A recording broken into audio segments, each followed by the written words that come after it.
Well, the East Coast tour continues, and I'm in Summerside, PEI with Tom Morrissey, Commanding Officer for the Canadian Coast Guard. Station Summerside.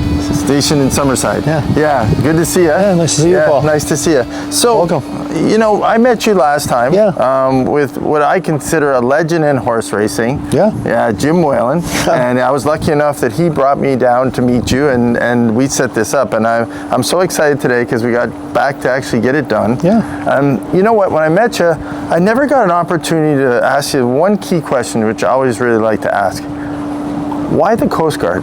Why did you get into, what interests you at a young age, to start this journey? Yeah. Well, I guess, Paul, at a young age, I wouldn't have known at the time, but as I got older, I realized I had salt water running through my veins because my father was a fisherman. Okay. I grew up on the coast of North Shore, PEI, on the Gulf of St. Lawrence, up in Sea Cow Pond. My grandfather was a lighthouse keeper at North Cape Lighthouse. I wanted to work on the water, but I didn't want to fish. Okay. It wasn't in my cards. Did you fish? A little bit. A little bit? Yeah. So you knew? I knew it wasn't for me. Right, gotcha, yeah. Okay. And my family still fish, and it's for them, and they love it. And but this allowed me to do something where I touched the lives of fishermen and boaters and people on the water every day. Yeah. And I kind of wanted to, when I was younger, I wanted a job where I could help people, right? Back then there was a Canadian Forces Base Summerside, where there was a search and rescue squadron under there. I thought about that as well, that side of things, but I didn't want to go the military route at that young age. I think the military is a different military nowadays, and it's a great opportunity for young people, but at that time that's not the route I wanted to take. So I went to a Marine school, and I ended up with the Canadian Coast Guard. When I first came along with the Canadian Coast Guard, there were many opportunities in private industry back then, and I just couldn't lure myself away to the opportunities in private industry sailing, and stayed with the Coast Guard. And it was always my interest to do search and rescue, and at the later part of my career, that's what my mandate is now all the time, is search and rescue. And we support other government agencies, but our primary mandate is search and rescue. Right. Yeah. So out of Summerside, like, how big a territory do you cover? So our area of responsibility here at the Summerside, it goes to North Cape, PEI, across to a point of Scumanak, New Brunswick, which encapsulates the northern part of the Northumberland Strait, down to River John, Nova Scotia, across to Point Prim, Prince Edward Island. Okay. And then we take the North Shore with a fast rescue craft, or we can sail up around North Cape with the cutter. It takes a little longer. It depends on the seriousness of the call and what the incident is. Mm-hmm. From Rusty Cove, west and to northwest, back to North Cape and offshore in an area that the Coast Guard calls a Search and Rescue Area 004. Wow. The Southern Gulf, Northumberland Strait. Pretty big... it's a very big area. Yeah. The Northumberland Strait gets very busy. You got 3 provinces. Yeah. And you got national parks, and you got provincial parks, and you just got private beaches or public beaches. Yeah. And use of the water is very high in the summertime. It's late spring, early summer, into the fall, with water users and pleasure craft, and so we can be pretty busy with a multitude of different calls. Yeah. Now, Tom, you alluded to sort of the 2 vessels. So take me through sort of, because you got to make a judgment call. You get that call, that 911 call. It's not a 911 call. The call would come to us. If it was a 911 call that the public made, it would get passed on to the Joint Rescue Coordination Center in Halifax, or the Maritime Rescue Subcenter in Montreal, in Quebec, or in Newfoundland. Okay. So in this particular area, I would deal directly with the Joint Rescue Coordination Center at Halifax. They would call and say, we have this incident that's developing. Okay.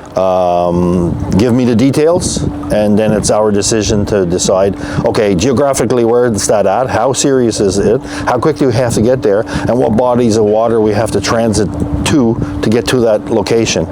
So we'll decide then, and then endurance, length of time that we expect on scene, and the time of day. Yeah. Right?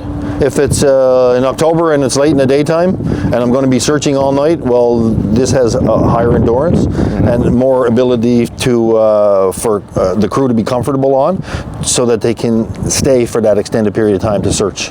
Where the fast rescue craft is a quick grab and go. Right. Well, and I want to before I leave today, I'm going to take some pictures of Tom's office is like a command center for us. Yes. Right across from his desk, he's got all the tides, he's got winds, he's got weather, he's got mapping, he's got so you're making that decision.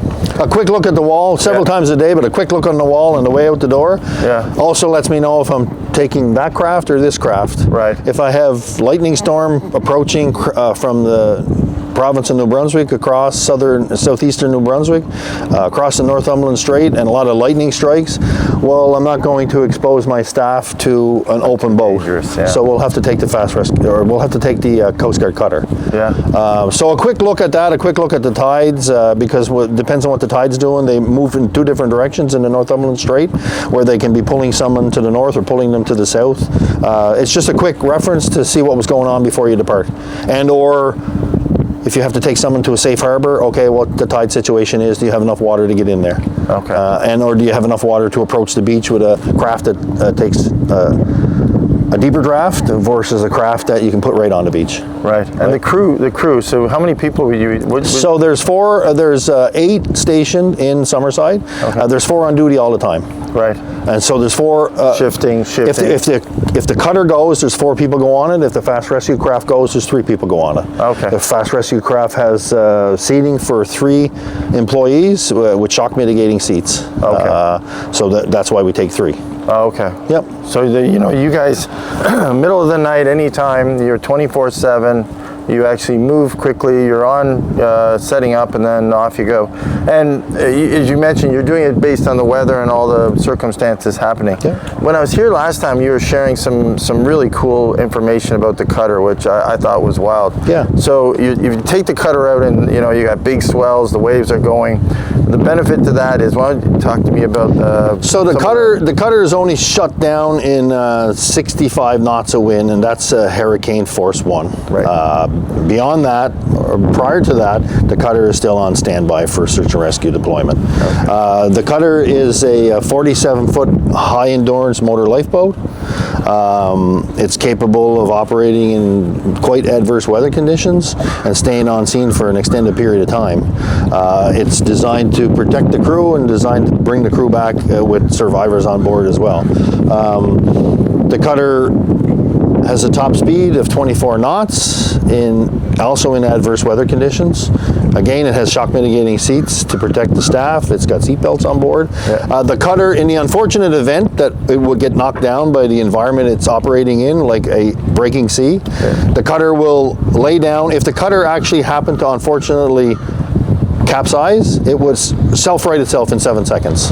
Wow. Now, so it will roll all the way over. Right over. Now, you better have your seatbelts on prior to that happening. Oh, yeah. Or you'll become shrapnel to each other inside, right? Yeah. The cutter would most likely lay down before it would capsize.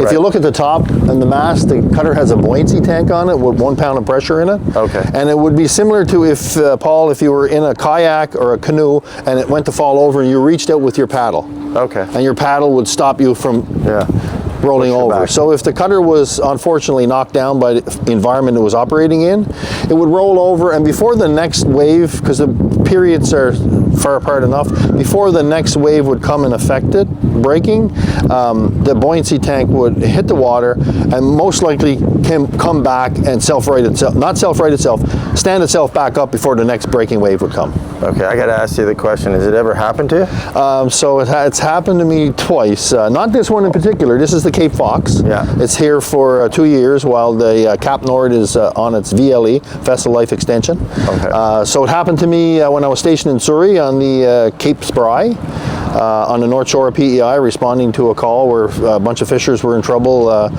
fishing in what would have been called back then a derby-style tuna fishery. Okay. We laid the vessel down in shallow waters off of North Lake because we had to go in to bring the fishermen out to deeper water where the seas weren't breaking as bad. It was down for such a short period of time, it was back up, but when it was down, I was looking up at my staff member who was sitting next to me. I laid the Cap Nord at a Summerside down off of Cape Bear, Prince Edward Island, taking it to Surrey where it goes out of service for the season in the winter in December.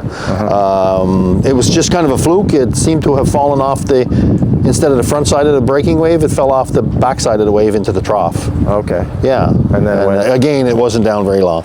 Yeah. It's down for such a short period of time, you don't have time to think about it. And you're back up. But you better have your seatbelts on. Yeah. You're back up. And the conversation after, I'm sure, is pretty animated. Wow. Wow. Because at night you can't see those waves. Yeah. You can have your searchlights on and your spotlights on, but you can't see them all. Well, yeah. Let's talk about that for a minute, because that was, something I learned when I met you the first time. Most of your work is at night. A lot of our work is at night. Yeah. Yeah. In the daytime, families don't get worried about their families as much. Yeah. Right? It's that after the sun goes down, sometimes mom and dad or a person's loved one starts to say, my husband or my wife didn't come home with my kids today, and they went fishing somewhere, or they were at the beach, or they went hunting on this particular area, and now they're concerned. Yeah. And their first call may go to the first law enforcement agency that their loved one is missing, and then eventually we'll get brought into it and start searching in the area. So that generally happens after dark, and then the public get nervous once the sun goes down. One of our last calls was not really what I would call a serious call, but the people involved, they got very concerned about their own safety as the sun started to reach the horizon and fall. Yeah. As sunset come upon them, they realized they were in more trouble than they thought they were in. It was beyond their capacity to be able to finish their journey on their own. Oh, okay. So they made a call to the Coast Guard, and we were tasked to go and get them. And we brought them safely back to Summerside. And you towed but it was them? we towed them back. You towed them they back. They were not in as much trouble as they may have thought they were in, because the weather conditions were great, but the light conditions started to fade. Okay. And they knew that, okay, we can't make it there. Right. And now it's dark. And when it's dark out there, Paul, it's really dark. Oh, yeah. It's like, as a friend of mine always said, it's like you're on the inside of a cow. Yeah, really? You can't see anything. Yeah. It's just dark. No, I know. Very, very. There's no ambient light from anything other than the stars. Yeah. Or if a moonlit night, and you don't always get a moonlit night. I think I mentioned to you last time, I had a friend of mine, and he actually, years ago, he had a 46-foot sailboat out of Miami, and he made me actually go sailing to the Bahamas with him. Yeah. And I couldn't believe how crazy dark it was at night, just sitting there. Very dark. Yeah. But also, those are the beautiful things that we get to see. Yeah. Oh, yeah. Are the starlit nights with no ambient light pollution, and the environments that we get to see in the different places we get to go. Yeah. No, parts of the coast that in this country that most people never get to see, the Canadian Coast Guard do get to see it. Yeah. And there's some beautiful places to see. Oh, I'm sure. I'm sure. We started this trip and we in St. John's. Yeah. And just seeing the Atlantic from coming into the harbor and to the port was amazing, because I'd never done it before. Yeah. And going around Signal Hill and all that was just amazing for me. And that's just the tip of it. As you start off. But this trip, so it's nice to get here and spend some time with you. Yeah. You mind if we spend some time and go up on the boat? Yeah, for sure. We'll go and show you the boat around, for sure. Oh, okay. We always like to show our gear off. Yeah, you got it. All right, Tom, so you get the call, and the team, part of the crew is up here, part is underneath, which we're going to go into I call it the cockpit. I call it the cockpit, too. Yeah, okay. So some would call it, in terms of a ship, the superstructure. The superstructure. We'll call it a cockpit. You'll see why when we get in there. Yeah. So the two people up here, right? And they're basically manning the crow's nest, I guess. And what is their... So before we would go, there's a pre-departure check for any call. Yeah. And a pre-departure check, and prior to our departure, we'd be all outside the vessel, because the lines have to be let go. Yeah. And visibility is much better up here. People like Coast Guard boats, and you have to be very careful in the summertime when you're leaving places, because people will come up to them with kayaks and they don't know you're leaving. Yeah. And you leave fast. So they'll come up to them kayaks, canoes, or small boats. So you have to do a quick check around. Okay. But prior to the departure, you have a quick look that nobody's actually sitting next to you to come to say hi. Yeah, wow. Because you don't want to take them with you. Or bump into them on the way out. So so we depart from up here. Okay. There's a pre-departure check to make sure actually that you have brakes and you have repulsions before you let your lines go. Yeah. So it's all done from up here. Okay. We depart from up here because of visibility. All right. We can see the crew, I can see the recovery zone, I can see the wharf, I can see the other side of the vessel. So situational awareness is much higher up here for your departure and for your arrival at port. Okay. Yeah. Yeah. So, and then you're heading out. Where are you, like, depending on where you're going? You're heading. Yeah, so we would leave and go out the Summerside Harbor entrance into the Bedeck Bay area of the Northumberland Strait. And how long a trip roughly? I was trying to get a gauge on that. When we were talking last time, I'm thinking, how long roughly is, like, when you're doing these? Like, are you on the water for like an hour before, you're 2 hours? Like, I guess it depends where you're going. Before we find what we're looking for, or we yeah. could be gone for 15 minutes or gone for 36 hours. Yeah. Depends on what the case is and what we're looking for. What you're searching for. So we may have to come back from the scene as well to resupply fuel or resupply food for the staff, or have a rest period, and then go back into the zone to continue to carry out what your tasking was. Yeah, because you can only carry, like, you're not carrying supplies you're going to rescue, right, and search. That's really what you're going for. So, whatever you're carrying is for that mission, not for supplies to eat or to, yeah. So if we can manage our supplies properly in this particular vessel and the fuel that it carries, we can burn it all in 9 hours, Paul, or we can burn it in 9 days, depending on how you want to consume it and manage your fuel consumptions. What's the longest you've been out in a search and rescue mission? Probably 36 hours. 36 hours, wow. Beyond that, it's not safe to be there any longer because, you would fall asleep. Yeah, you must be sleep deprived at that point. At that point in time, sleep deprived, right? There's only 4 staff on board. Yeah. But depending on the conditions, the commanding officer has the overriding authority to stand himself down and remove himself from the situation.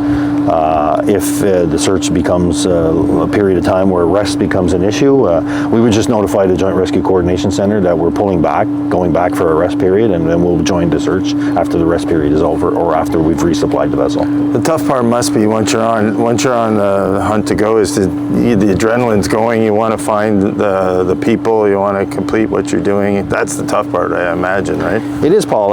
The adrenaline rush. Yeah. To go on a search is like, I don't know if anyone else could explain it. Maybe paramedics and ambulances or firefighters or police officers could feel that same adrenaline rush, but the adrenaline rush that you get going to save somebody on the water is huge. You realize that they're waiting for you, they're depending on you. You can't call a tow truck. The police aren't generally out there. You can't walk home. You can't call a plumber. You can't call a mechanic. If you break down on the side of the road like a car, you depend on the Canadian Coast Guard to come and get you. In many ways, it's the tasking center, it's the Marine nearest coast radio station that's dealing with you. If you're in trouble out there in the water and you're not in a cell phone area, you're talking to the coast radio station, who then will pass that on to the Joint Rescue Coordination Center, who then will task whatever resource is close to deal with that and capable of dealing with it. So those people are depending on the Canadian Coast Guard when they go out there in every aspect, including the navigational systems to get to and from, and the lighthouses and the range lights and the MCTS, the Marine Traffic Control Centers, and the coast radio stations, the navigational aids that are put in place, the support of the infrastructure associated with the navigational system around the coast is all looked after by the Canadian Coast Guard. Yeah, and once you're out there, you guys are pretty much, your mission is really to find, to search and rescue, and you're kind of on your own, right? Because there you're in the night, you're actually got your night vision on, you're trying to figure out it's interesting because I was thinking coming to this show, we did a show in St. John's with Ian White, who's a pilot for a water bomber. Yes. Yeah, and I was astounded. Like, he was talking about the fact that once he gets going, he does 120 dives into the water to pick up 14,000 gallons, and then he's kind of on his own, right? Yeah. He navigates where he goes into the water, how much water he picks up each time, depending on the risk, and then he's back in the air. there and he's in the middle of the fire and then he's down. I said, I'm like, wow. But you guys are the same thing on water, really, right? Yeah. Once you cut out, that's why I said once you get out of the, into the strait, we make all our own decisions of how we're going to get there, execute our mandate. When we get there, how long we're going to stay on scene, what our endurance is, what the expected weather conditions are going to be. And then when you find what you're looking for, when we find what we're looking for, then we can't just turn them over to EMS. We have to be the EMS on the water. Yeah. So we have a rescue specialist program where our members are trained to be. It would be the easiest way to explain this would be like paramedics on the water to deal with the initial medical situation that may have found themselves in or got themselves in because of the injury that they may have sustained from whether it be a boating accident or ending up in the water or being hypothermic.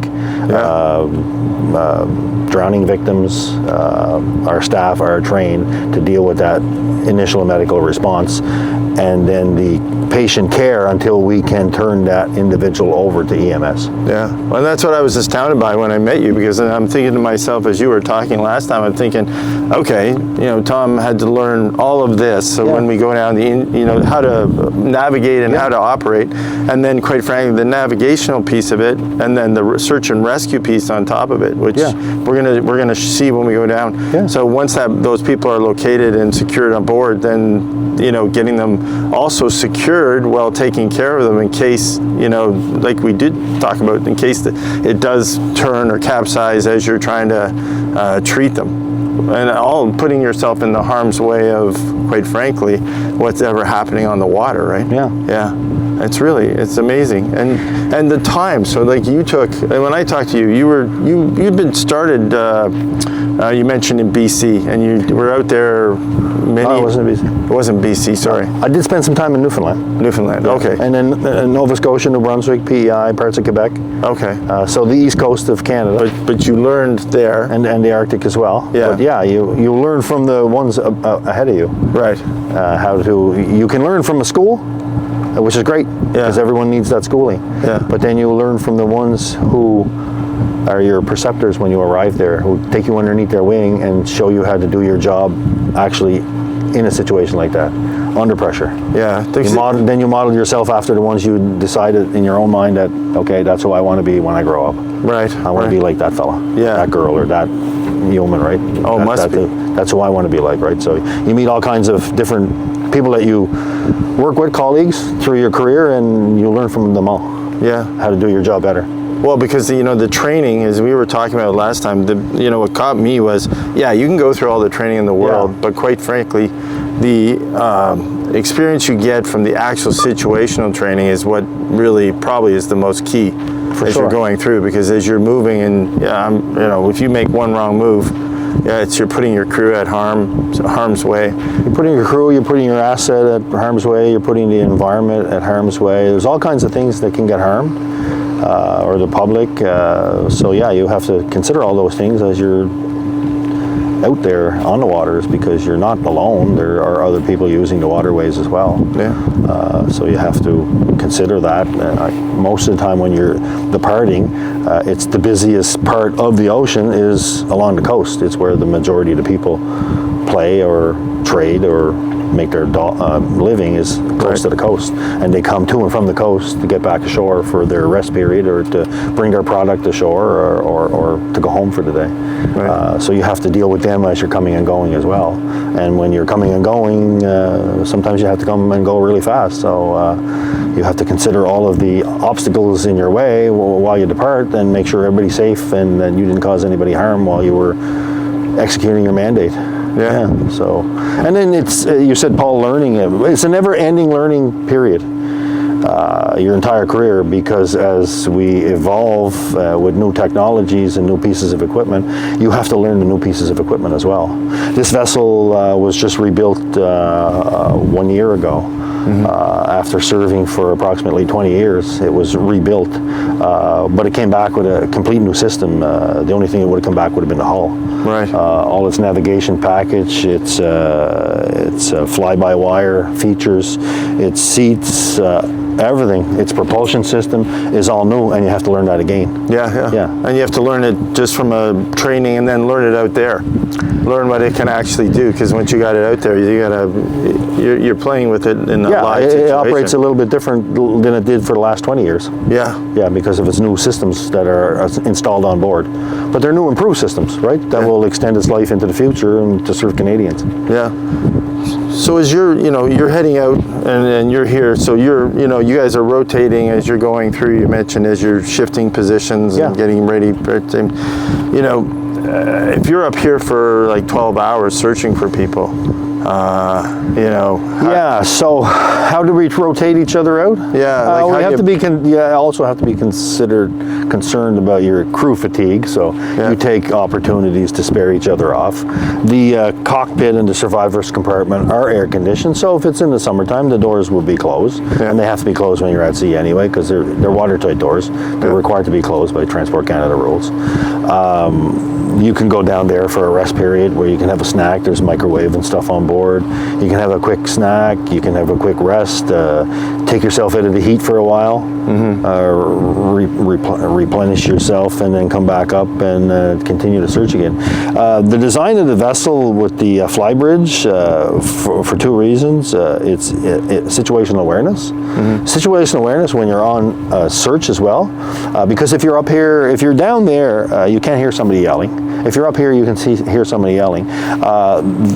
It was determined at the design of this vessel that the majority of adults are approximately 6 feet tall, that the height of eye would be the optimum height of eye with your feet on the deck of the flybridge of this vessel to find a person in the water. So this is the optimum height for searching for objects in the water. Oh, okay. Yeah. Oh, interesting. You don't lose situational awareness because you're exposed to the environment. You can hear if someone's calling for help or yelling in the water, because sometimes you wouldn't see them. Yeah. You can imagine they're down to their shoulders and they have blue on and they're wet. Yeah. So your hair is not puffy anymore. It's really tight, and it might look like a buoy, it might look like a seal, it might look like a bird, but it could be a human, right? But they'll certainly yell at you. Yeah. Right? So you have to be up here so you can hear it. Yeah. So this is the search platform up here when we get on scene. Yeah. And we rotate through it. At night we would use searchlights and spotlights, and we also use night vision goggles when that period of time comes. Some vessels do have FLIR, forward-looking thermal imaging. It works well in some environments, and in the ocean environment, my experience is not as well because of the temperatures of the water can cool a human, much faster than the air can cool a human, right? So getting the heat signature back is not always great, but night vision work very well. Oh yeah. Stabilized imaging for binoculars as well. We use those things. There's, like I said, when I started my career, that stuff wasn't available. It's very much available now. I mean, you could go up to Canadian Tire and buy that. Yeah, exactly. Right? No, it's amazing. Yeah. Hey, why don't we go down? Yeah. Why don't we go down and take a look?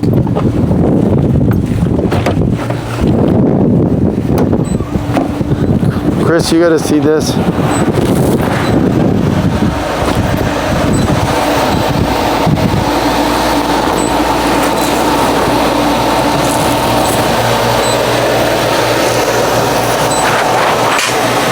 Trying to figure that out.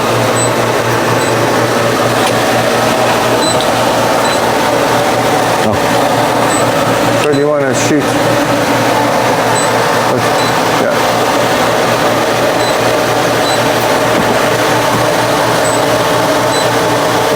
Launch good. And Tommy, what are we looking at here? This is the cockpit, right? This is the cockpit. This is the navigational package that we have. It's also the communications package in terms of communicating with coast radio stations, in terms of communicating with the Joint Rescue Coordination Center, or in terms of listening for distress communications. That would be a direction finder there right by your hand, Paul, with the blue circle. Yeah. That you would pick up signals off of that. You can also program it with a frequency to pick up EPIRBs, which deploy if a vessel sinks, or can be deployed by a human if they're in trouble. that unit can pick up those frequencies. So this is the navigation package, communication package, and propulsion package. Overhead on the console is your engineering package. Those are your engine gauges, your communication systems for your engines and your gearboxes, and all your systems on board. Wow, that's right. You really to learn this. Like, it's gotta, it's amazing just to figure out months, I assume.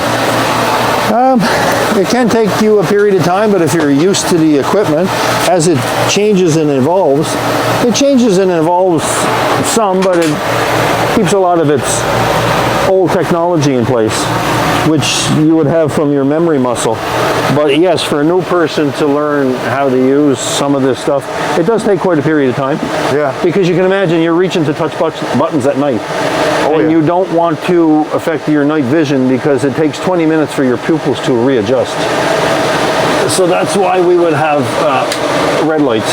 We can just use red lights at night so we can see things if we need to see a little bit better. Okay. We're not using white lights or bright white flashlights because if you affect your pupil, it takes another 20 minutes for your pupil to readjust to the darkness. Oh, I see. Yeah. Okay. So you can imagine you're trying to touch and there's a lot of buttons around here. Yeah. So you're trying to touch all these buttons and talk on radios at the same time and keep your crew comfortable as well while navigating this to rescue somebody. And you have your whole computer gear over there. So your pad. Much of them actually, Paul, are touchscreen as well. Okay. All right. Wow. Many of them have multiple uses. That's a radar, but then I can turn it into a sounder. And the seats you're sitting in, Tommy, these are the seats you're talking about. Again, these seats actually, a lot of it, those of you who can't see it, it's like a joystick to controller here. Yeah, so there's no steering wheel down here. Yeah. It's kind of funny to have a boat with no steering wheel. Yeah. But I always tell kids when I show them around, if they can find a steering wheel in here, I'll give them $1 million, and they look really hard. There's no steering wheel, it's a joystick. Yeah. We drive with the joystick. Yeah. That's amazing. And the seats are actually, as you mentioned, look at the shock compression on these seats. And so as Tom was mentioning, if it gets rough waters, you really strap in and the seat belts. Yeah. Yeah, there you go. Yeah, you guys strap in. You're strapped in, and there's shock mitigating seats. So as you go through the wave system, you don't feel it. You don't feel it on your body, and then that would maybe extend your career. Right. So you would never get hurt while on duty because the vessel it will not hurt you because you're basically floating on the water. Right. As the vessel pounds through the wave, it has no other choice but to pound through the waves. The seats will float with your weight on them. They're adjusted for your weight, and you can see them. They're adjusted for different individuals. So if I come on duty and I'm much heavier than the last commanding officer that was here, I'll have to readjust the seats to a certain area where it will accept my weight. Right. Now this vessel here, so this cutter, you may mention last time, which we're going to see down below, if it ever hit anything in the front of it. Yeah, so it has a collision bulkhead in the front of it. So it's compartmentalized. Right. Each compartment is watertight. And you'll see them, and behind us is a door, a watertight door from the flybridge. And we're in the cockpit. And then the cockpit to the survivors compartment is also another watertight compartment. So this cockpit is a watertight compartment that we're sitting in right now.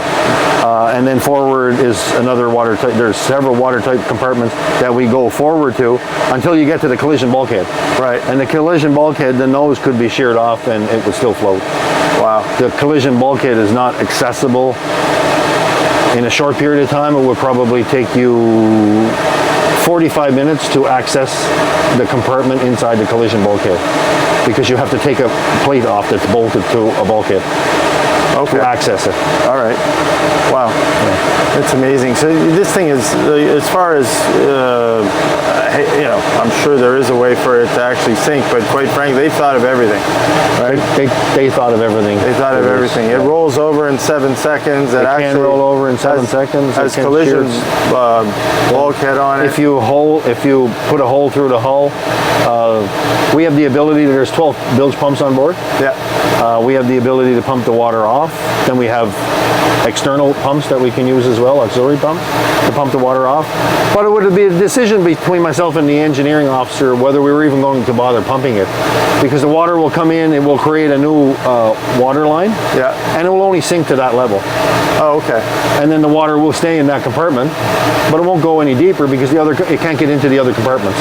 Right. Yeah. So the water would come in to a point where it created a new water line and would stop coming in there. Yeah. So pumping it out could be just like a dog chasing its tail. Right. It would be decision where the compartment was. If it was an electrical compartment where your batteries are, if it was a compartment up forward that was just used to store equipment, well, it's not that critical. Yeah. So we'd probably just leave the water in there, deal with it when we get to a shipyard to maintain it, or deal with it when we got ashore. Wow. So everything. They thought of everything. They thought of everything.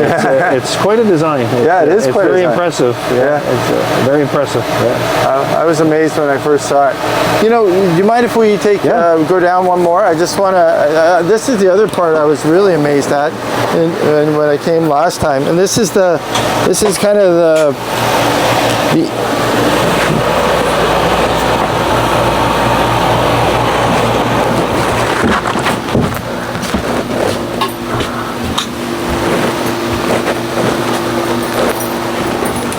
So, you know, Tom, you mentioned earlier that, you know, once you get someone on board and they're injured and you have to take care of them, you know, you have to, you know, secure them, you have to, you know, provide emergency care.